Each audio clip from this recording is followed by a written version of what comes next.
Hello, gem hunter. Many people want to know which natural stones are valuable. That's because if you're an explorer and like to find gems in nature, you've probably come across many beautiful and colorful stones. Most people ignore these stones because they think they have no value. But you should know that there are ugly stones you can find in nature that have the potential to be worth millions of dollars. But in the midst of so many stones, it's hard to distinguish which are valuable and which are not. So I decided to make a list of the most valuable stones you can find in nature. This is a list of 5 different types of rocks that you're sure to find in nature on any hike in your area.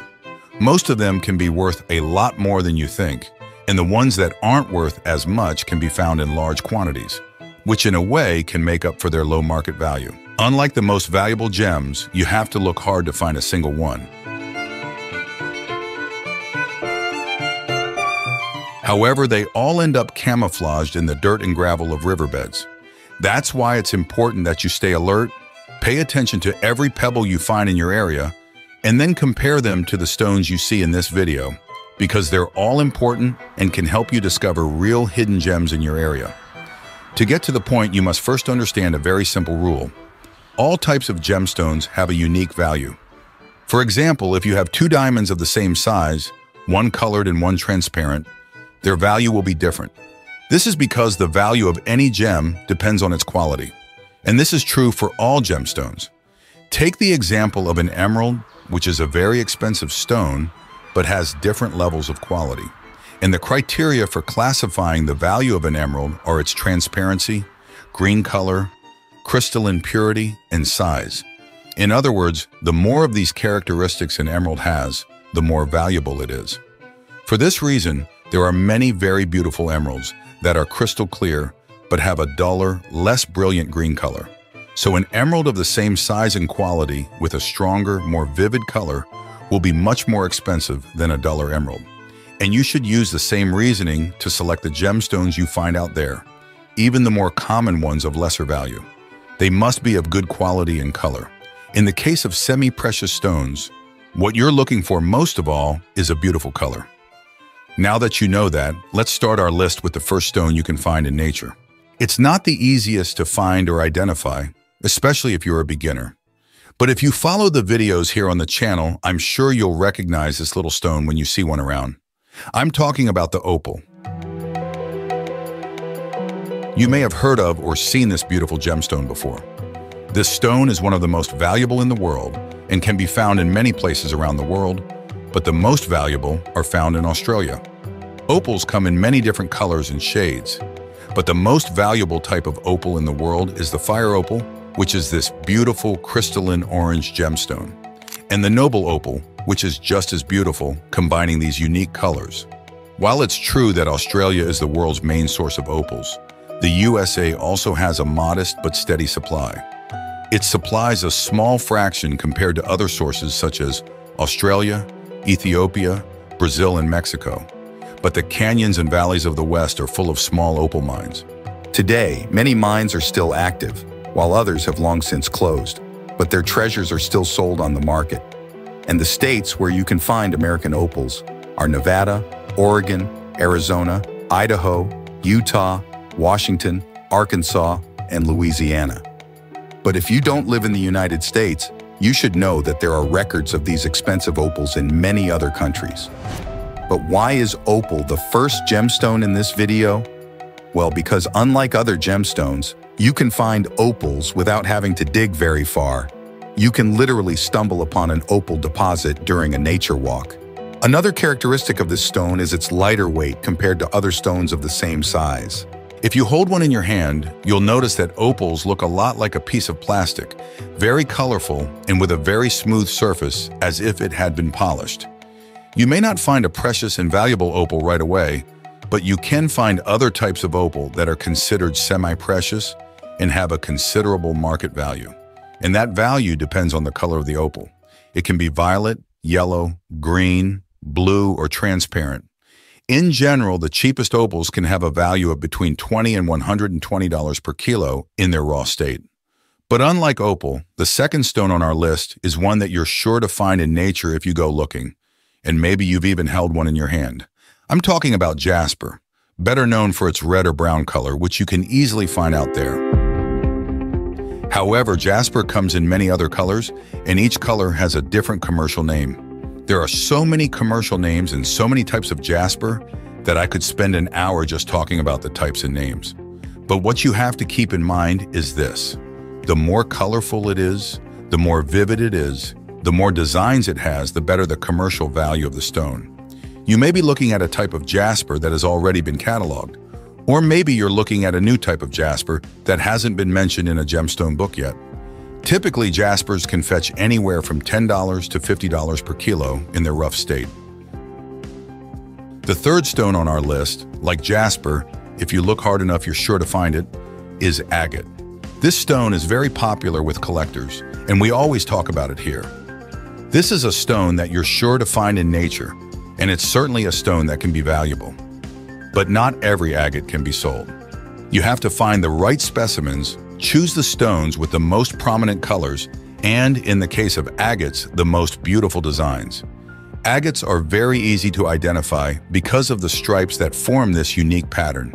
It's very common to find these stones in rivers. Best of all, they are extremely commercial stones, just like jasper. Unfortunately, many people end up ignoring these agates because they think they are ordinary stones.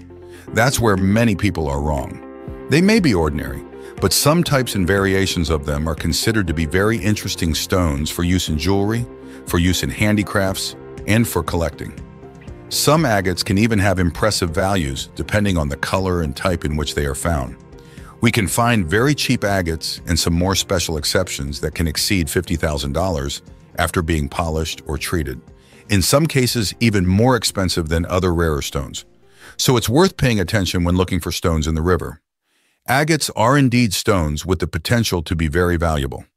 The fourth stone on our list is another that you can easily find in nature. These are called chalcedonies. You'll usually find these stones in shades of brown or gray. But what few people know is that there are chalcedonies in almost every shade of color.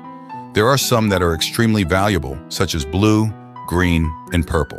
Of course, chalcedonies of these colors are very difficult to find in nature, but still there is a possibility. If you find chalcedony in your region, it's very likely that there are others in the same region. So if you're an amateur explorer who likes to look around for stones, you should know that chalcedonies are those colored stones that resemble agates. The most important thing is that the chalcedony has a beautiful, crystalline color that catches the eye. Different types of chalcedony can be sold as commercial stones for between $18 and $180 per kilo, depending on the quality of the stone. In addition to chalcedony, another stone that you're sure to find and that everyone will be able to identify as soon as they see it is the famous quartz. And when I say quartz, I mean the big quartz family. There are several types of stones around the world that belong to the quartz family. They are so numerous that I can't even mention them in a single video. But what is the rule to keep in mind? Well, a quartz crystal must be beautiful and translucent. If it's colored, the more obvious the color, the better its market value. If the crystal has no defects in its structure, that's even better. It's very common to find quartz in nature, in rivers with some inclusions in it.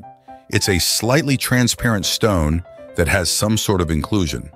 These stones are very sought after for jewelry making because there is no one like it and there is always a new surprise. These types of quartz need a closer look. There are several types of inclusions, and each inclusion can even be given a name. Others don't even have names, but the same rule applies as for opal, jasper, agate, and chalcedony. What will make your stone a valuable stone is the color and also the patterns or inclusions that may be inside the quartz. And this will make all the difference when it comes to selling such a crystal, because we're talking about semi-precious stones, not super rare ones like diamonds and rubies. Don't expect a single stone to have a high market value. In fact, the advantage of semi-precious stones is that they can be found in large quantities. Depending on the location, you can find tons of the same mineral. Unlike precious stones where you have to look hard to find a single stone, semi-precious stones can be found in many places. And sometimes it's much more financially rewarding to find semi-precious stones than it is to find precious stones of the highest value. That's because it's so easy to find multiple specimens. And the best part is that you don't need any special technological equipment to find these minerals. Many people with a little bit of courage and willingness to venture out end up finding many hidden treasures in nature. Whether on a simple walk through the forest or on the banks of rivers, many of our subscribers report here in the comments about the stones they find. So if you want to start this therapeutic hobby that keeps you in touch with nature, with the possibility of turning it into a new source of income, I'd encourage you to start right now. Who knows, you might even discover a new mineral deposit out there. And to help you identify these stones, there are several complete videos here on the channel about different types of gemstones, including diamonds, with home tests to help you get to know the stones you find out there better. But if you want all this knowledge organized in one place, by accessing the first link in the description of this video, you can purchase our digital book, Gemology for Beginners, a complete and illustrated material that includes the Dictionary of Minerals, in addition to the book itself, where you will learn the main characteristics of all the precious and semi-precious stones that exist in the world. And now I want you to leave a comment here about where in the world you're watching us from, and if you found any of the rocks I've mentioned. We always mention these rocks here on the channel, but we can always talk more about them if you want. Thank you very much for liking and subscribing. And for those of you who have purchased our Gemology book, know that you are helping to keep this project going. Good luck, Gem Hunter.